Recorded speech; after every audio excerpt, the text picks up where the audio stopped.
오늘은 사무엘하 2장 8절에서 17절까지 말씀으로 그 어떤 어려움에도 라는 제목으로 하나님 말씀 나누겠습니다. 다윗이 헤브론에서 유다 족속들에 의해서 기름 부음을 받고 왕으로 옹립됐습니다. 그런데 이미 사울의 신하였던 아브넬은 사울의 아들들 중에 아직 살아남은 이스보셋이라고 하는 아들이 있어요. 그런데 그 이스보셋을 왕으로 세우면서, 그것도 자기가 한 거죠. 그래서 다른 나머지 지파를 다 힘을 규합해서 사울의 적통성을 가진 왕은 이스보셋이다 하면서 남은 족속들과 더불어 이스보셋을 왕으로 세웁니다. 그런데 사실상 이것은 명분이고 아브넬이 권력을 잡은 거죠. 사울이 죽고 난 이후에 마치 무주공산처럼 되어버린 그 상황에서 이스보셋이라고 하는 사울의 아들을 허수아비 왕으로 세워놓고, 그리고 실제 권력은 아브넬이 가지고 있는 거죠. 우리는 우리나라 조선시대의 역사에서 이런 경우를 많이 봤습니다.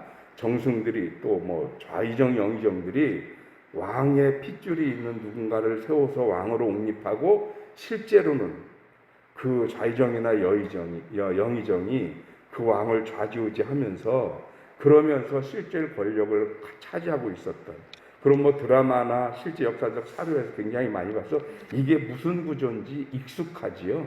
그런 상황이 되었다는 겁니다.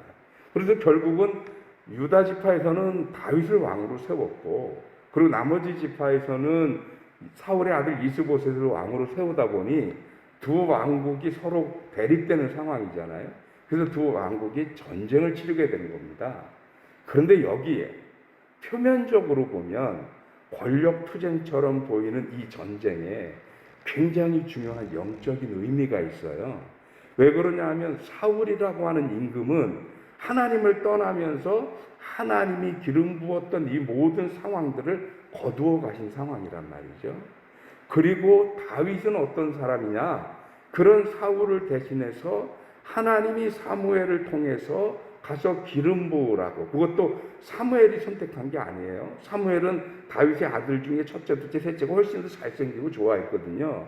그런데 사무엘이 선택이 아니라 하나님의 선택에 의해서 하나님이 직접 기름 부어 세운 왕이 다윗입니다. 그러니까 사울의 아들인 이스보셋은 뭐가 되냐? 사울이라고 하는 임금의 혈통, 육적인 혈통의 정통성을 가지고 있는 왕이 이스보셋. 반면에 다윗은 누구예요? 하나님이 선택하셔서 하나님의 영적인 혈통의 정통성을 가지고 있는 사람이 다윗입니다.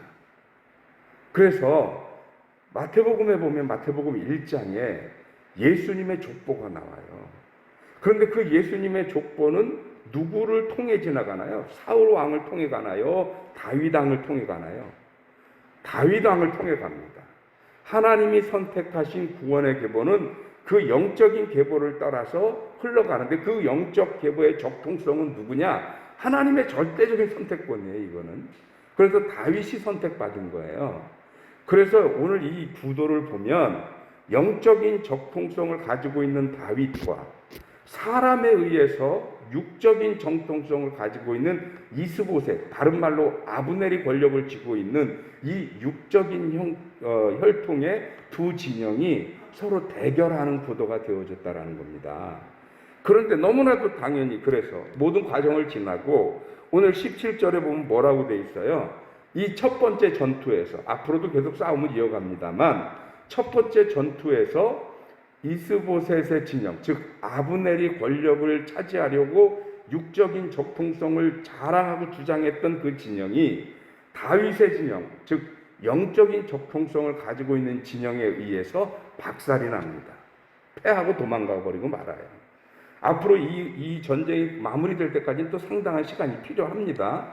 그런데 그 모든 과정을 지나면서 이것이 흘러 어디까지 가느냐? 단순히 다윗을 임금으로 만드는 데까지 가는 게 아니고, 그 다윗이 임금이 되어서 그 다윗 왕조가 계속 이어져 내려오다가 이스라엘의 마지막 임금이자 우리들의 영원한 임금이신 예수 그리스도가 탄생할 때까지 그 혈통이 이어진단 말입니다. 그래서 성경을 가만히 보면 물론 그 와중에 굉장한 위기, 어려움 많아요. 나라가 남북으로 갈려지고 또 전쟁하고 또 포로로 갔다가 다시 회복되고 온갖 우여곡절이 있어요. 그런데 그 모든 우여곡절을 지나면서 하나님은 하나님이 계획하셨던 그 구원의 계획을 완성시키기 위해서 반드시 이 일을 진행시키셨다라고 하는 얘기입니다. 그 어떤 어려움이 있었어도 그 어려움을 이기고 극복하고 하나님의 구원의 계획을 성취하셨다. 그래서 오늘 제목이 그 어떤 어려움에도. 그런데 이 말씀을 제가 묵상하다가 어떻게 우리 든든히 서가는 교회 상황이랑 이게 딱 맞나.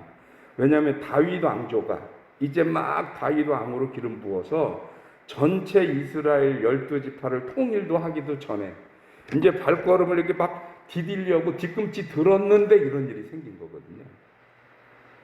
그리고 나서 온갖 우여곡절을 지나면서 다윗 왕조가 세워지고 그리고 마지막 예수님이 탄생하시기까지인데 우리 든든히 서가는 교회 상황도 지금 어떻습니까? 지금 우리가 교회를 이전하고 건축하려고 이제 발걸음 떼려고 아직 발걸음도 못 뗐어요. 발걸음 떼려고 폼 잡고 이제 허리를 이렇게 숙인 요 상태밖에 안 됐어요, 아직. 앞으로 엄청난 일들이 생길 수도 있어요. 이건 뭐 사람이 하는 일은 그렇잖아요. 하나님이 하시는 일은 틀림이 없지만 사람이 하는 일은 100% 되는 일이 없어요. 된다고 해도 내 마음대로 되지 않아요. 상황과 흐름이 있어서. 우리가 비교적 다른 교회들에 비하면 되게 좋은 상황에서 출범을 하고 있습니다. 일단 물질적인 면에서 우리가 그동안 우리 든든히 서가는 교회가 이렇게 놓은 아주 좋은 이 자리와 교회가 있어서 상당한 재정이 확보되고 그래서 큰 어려움 없이 갈 거다. 우리 이렇게 그냥 생각하잖아요. 그런데 건축이 이렇게 간단하진 않습니다. 부지 확보 문제, 법적인 문제, 허가 문제, 설계 문제 또 진행되면서 요즘은 법이 많이 바뀌어서 조그만 건축으로도 옛날처럼 내가 손으로 뚝딱뚝딱 해서 짓는 시대가 아니에요. 반드시 200평 이상은 허가를 받아야 되고 감리를 세워야 되고 보험도 들어야 되고 그러다가 만약에 노동자들 사고 나면 책임져야 되고 이런 일이 한두 개가 아닙니다. 요 가까운 제천에서도 제천제일교회가 본교회는 엄청나게 크잖아요. 근데 거기에 지교회를 하나 세우다가 인보 하나가 떨어져서 죽었어요. 땅도 있고 돈도 있고 100% 가지고 그냥 아무 걱정 없이 될 거다 생각했는데 근데 그런 일이 딱 벌어지니까 담임 목사님이 1년 동안 재판받으셨단 말이에요. 아무것도 몰라요. 누구도 모르는 일이에요. 어떤 일이 벌어질지 몰라요. 그래서 제가 계속해서 제가 6번째 지금 성전 짓고 있다고 그러잖아요. 교회 짓다 보면 기적도 많지만 고비도 많아요. 그래서 뭐 해야 되냐? 기도해야 된다는 얘기거든요. 네.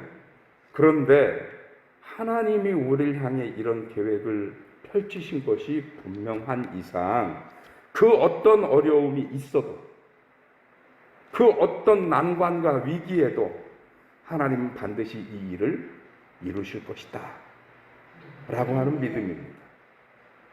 그러니 이제부터 가는 우리의 걸음에 생각지 않은 일들이 생길 수 있어요. 놀라지 마십시오.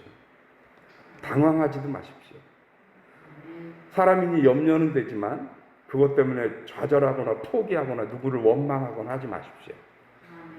왜냐하면 어려움은 와요. 왜? 하나님의 영적인 일을 할 때는 반드시 육적인 세력이 대적하고 달라든다니까요.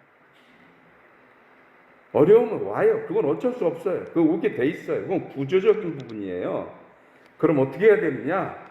그 어떤 어려움에도 하나님의 나라는 세워져 가는 것처럼 우리도 그 어떤 어려움에도 좌절하거나 포기하거나 넘어지거나 그러지 말고 우리 기도하면서 하나님의 은혜와 도움을 구하면 하나님은 우리의 생각이 아니라 하나님이 계획하신 것들을 반드시 이루어 가실 줄 믿습니다.